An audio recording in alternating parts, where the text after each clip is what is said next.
بسم اللہ الرحمن الرحیم. السلام علیکم ورحمۃ اللہ وبرکاتہ. اسپرنگ فیلڈ اسکول ماسب ٹینگ سے میں اردو معلمہ. تو بچوں، آج ہم سبق کے کچھ اور حصے کے بعد جانب آگے بڑھیں گے. آج ہم دیکھیں گے page number 72. Page number 72 per second line سے سمجھو سیٹ الگو سے جھلا کر، مطلب غصے میں.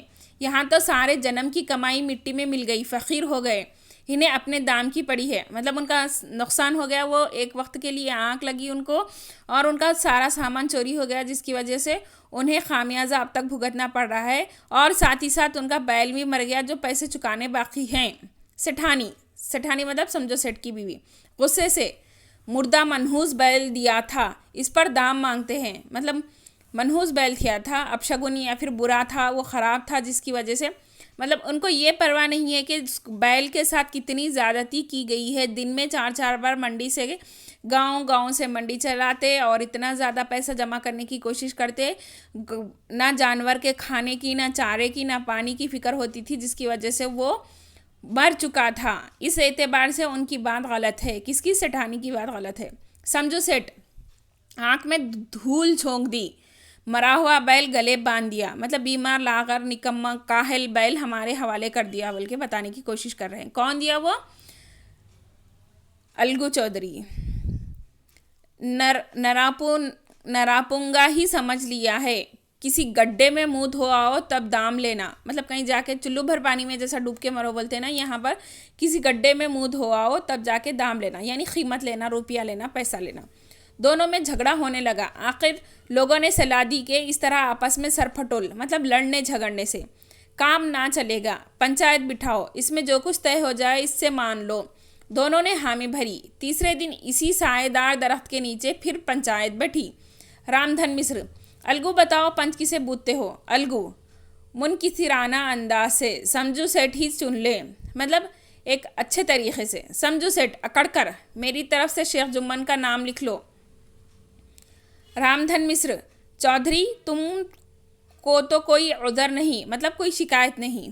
الگو چودھری مایوس انداز میں، مجھے کیا عذر ہو سکتا ہے. گودر شاہ.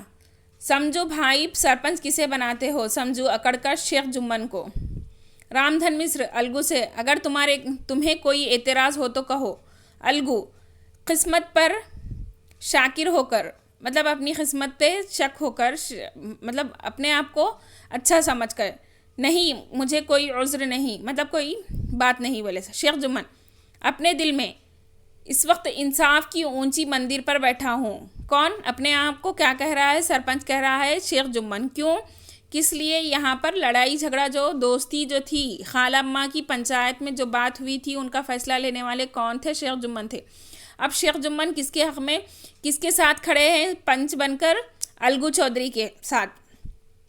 میرا حکم خدا کا حکم ہے، اور خدا کے حکم میں میری نیت کا مطلق دخل نہیں ہونا چاہیے.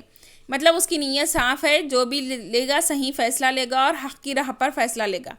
حق اور راستی سے جو بھر پیچھے ہٹنا مجھے دنیا اور دین دونوں میں رو سیاہ کرے گا. مطلب وہ غلط کریں گے تو ان کا جواب اس کو دنیا میں بھی دینا ہے اور آخرت میں بھی دینا ہے.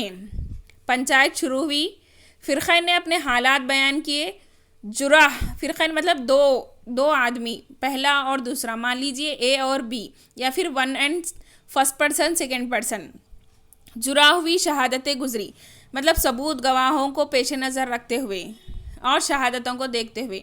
شیخ جمن بیانات غور سے سننے کے بعد. سمجھو سیٹ اور الگو چودھری، پنچوں نے تمہارے معاملے پر غور کیا. سمجھو سیٹ کا بیل پوری قیمت دینا واجب ہے.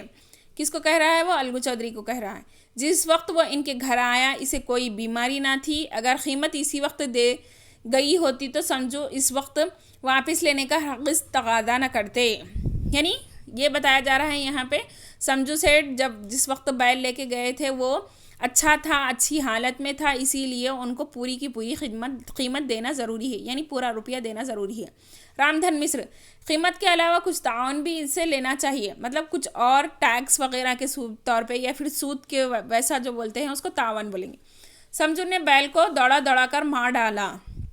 شیخ جمن اس کا اصل معاملے سے کوئی تعلق نہیں، کیونکہ دوڑا دوڑا کر مارا مطلب وہ اس کی مرضی ہے، وہ اس وقت وہ اس کا مالک تھا، اس کے ساتھ ظلم کرے، اس کے ساتھ محبت کرے، اس کے ساتھ زیادتی کرے، وہ اس کی مرضی تھی۔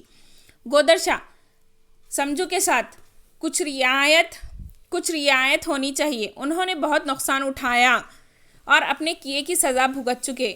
شیخ جمن، اس کا بھی اصل معاملے سے کوئی تعلق نہیں، یہ الگو چودھری کی بھلی منسی پر منحصر ہے۔ یعنی یہاں پر یہ بتایا جا رہا ہے کہ کون زیادہ نقصان اٹھائے؟ سمجھو سیٹ۔ کس لیے نقصان اٹھائے؟ گودرشا، سمجھو کے ساتھ کچھ رعایت ہونی چاہیے۔ گودرشا کس کے حق میں بات کر رہا ہے یہاں پر؟ سمجھو سیٹ کے حق میں۔ لیکن شیخ جمن کیا بول رہا ہے کہ وہ نقصان اٹھائے، فائدہ اٹھائے، وہ ان کی مرضی، وہ بیل کے ساتھ کیا کرے ان کی مرضی، اسی لیے بہتر ہوگا شیخ جمن اس کا بھی اصل معاملے سے کوئی تعلق نہیں، یہ الگو چودھری کی بھلی منسی پر منحصر ہے، وہ چاہے کچھ رعایت کرے چاہے نہ کرے، کیونکہ الگو چودھری اگر ان کے ساتھ یہ رعایت کرنا چاہے تو رعایت کر سکتے، اگر نہیں کرنا چاہے تو نہیں کر سکتے، وہ ان کی مرضی۔ یہ فیصلہ سنتے ہی الگو چودھری پھولے نہ سمائے۔ شیخ جمن الگو سے گلے لگ کر، بھیا اپنی پنچایت کے بعد میں تمہارا جانی دشمن تھا۔ اپنی پنچایت سے مراد یہاں پہ خالمہ اور بھانجے کی جو پنچایت بیٹھی تھی، اس وقت وہ کیا ہو گیا تھا؟ اس کا دشمن بن گیا تھا، کیونکہ اس فیصلہ اس کے حق میں نہیں تھا۔ لیکن اب جب یہ پنچایت میں سرپنچ کی جگہ پہ آ کے اپنے آپ کو انصاف کرنے کی جگہ پہ لا کھڑا کیا تو تب اسے پتہ چلا کہ کیسے فیصلہ لیا جا سکتا ہے، کیا صحیح ہے اور کیا غلط ہے۔ اب مجھے معلوم ہوا کہ انصاف کی مسند پر یعنی کرسی پر بیٹھ کر نہ کوئی کسی کا دوست ہے نہ دشمن۔ آج مجھے یقین آ گیا کہ پنچ کا حکم خدا کا حکم ہے، اس کی خلاف ورزی کرنا مشکل ہے۔ تو بچوں آج آپ کو ہوم ورک میں لکھنا ہے، کلاس ورک کمپلیٹ کرنی ہے، بٹ نمبر 3 بے حصے بے لانگ آنسرز۔ امید کرتی ہوں یہ ویڈیو اچھے سے سمجھ میں آ گئی ہوگی۔ اگر کچھ نہ سمجھ میں آیا تو معلمہ سے رابطہ کر کے آپ اپنے سوالات کا حل جان سکتے ہیں۔ جزاک اللہ خیر۔